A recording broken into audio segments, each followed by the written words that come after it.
Donc le 3 juin, vous appelez avec un certain nombre d'autres organisations que vous voudrez bien nous préciser à une manifestation nationale à Paris. Autour de quelles revendications précisément? Donc à l'issue de la pétition engagée par l'UCR-CGT, qui avait rencontré un certain succès, on a acté le 3 juin. Donc c'est la CGT qui a été à l'initiative, mais on avait comme mandat aussi de rechercher l'unité la plus large possible. Donc on l'a fait à partir du congrès des rencontres bilatérales, et on a proposé aux organisations qui le souhaitaient de nous rejoindre. Donc aujourd'hui, il y a 4 confédérations représentant les retraités, absentes la CFDT, mais ça c'est un choix qu'elle assumera. D'ailleurs, je note que depuis fin de semaine, 2 départements CFDT appellent à la manifestation du 3 juin.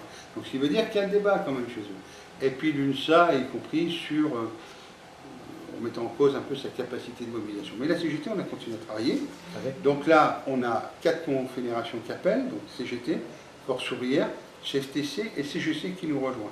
Et la CGC, c'est quand même pas neutre, c'est quand même une centrale qui syndique prioritairement les cadres, et donc on voit bien ce que l'on proposait, ça correspondait. C'est joint donc à ces organisations, la FSU et Solidaire, avec lesquelles on a travaillé depuis quelques mois sur la thématique du pouvoir d'achat. On avait, y compris, envoyé un courrier commun au président Hollande, et 3 associations, dont la FGRFP, qui est une association qui regroupe beaucoup les fonctionnaires d'État, fonction publique d'État, finances, éducation nationale. C'est historiquement la plus vieille association de retraités, puisque l'UNRPA, donc l'UNRPA, c'est une association qui est issue des Vieux de France, donc qui était à un moment donné proche de la CGT.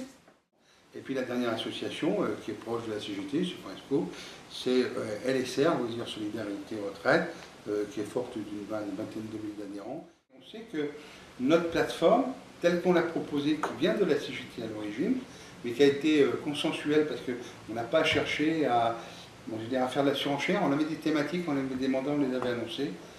Ça a fait adhérer à un maximum d'organisations. Pour la CGT, quand même, je peux le dire, c'est déjà 2 TGV spéciaux de 1200 places, un qui vient de Nantes et un qui vient de Marseille.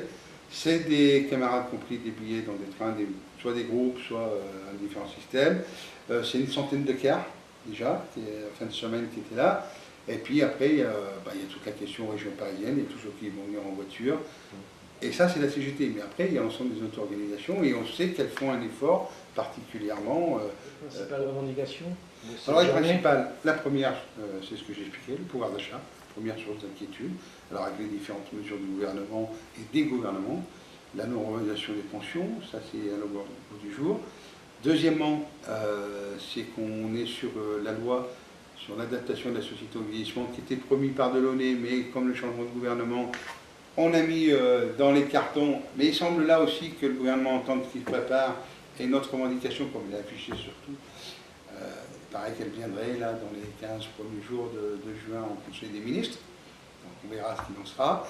Et puis la question des services publics, alors qui peut être pris plus généralement le besoin de services publics pour tous les citoyens, pour tous les salariés, mais avec ce qu'on met en avant un peu la fibre retraitée, c'est-à-dire, moi je disais par exemple le transport, surtout en milieu rural, quand il n'y a plus de transport public, la question de la santé, l'accessibilité, par exemple, les questions des maisons de retraite, des foyers logements, il y a beaucoup de petites choses, entre guillemets, qui polluent la vie des retraités et qui commencent à leur coûter, puisqu'il y a moins en moins de services publics.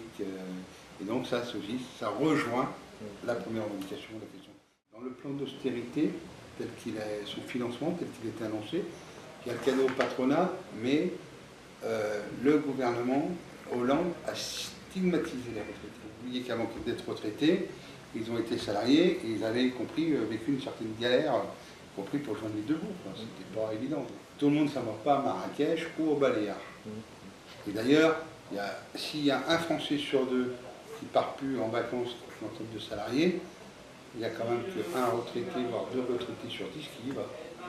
Beaucoup de retraités restent chez eux et reçoivent justement des fois la famille. Et voilà, c'est comme ça, c'est une réalité. Hein. Il y a peu de retraités qui s'en vont concrètement en vacances. Pour améliorer le sort de ces retraités, c'est ce que je disais aussi, hein, il y a 15 ans de ça, vous ne voyez pas de retraités dans la rue. Dans la rue, je m'entends, comme SDF. Aujourd'hui, il y a des jeunes, soi-disant en rupture de société, bon, mais les retraités ne sont pas en rupture de société. Ils sont dans la rue parce qu'ils ne peuvent plus se loger, ils ne peuvent plus subvenir aux charges de la vie. Et ils sont Donc le 3 juin, ce sera Tous une à grande Paris. manifestation? Tous à Paris.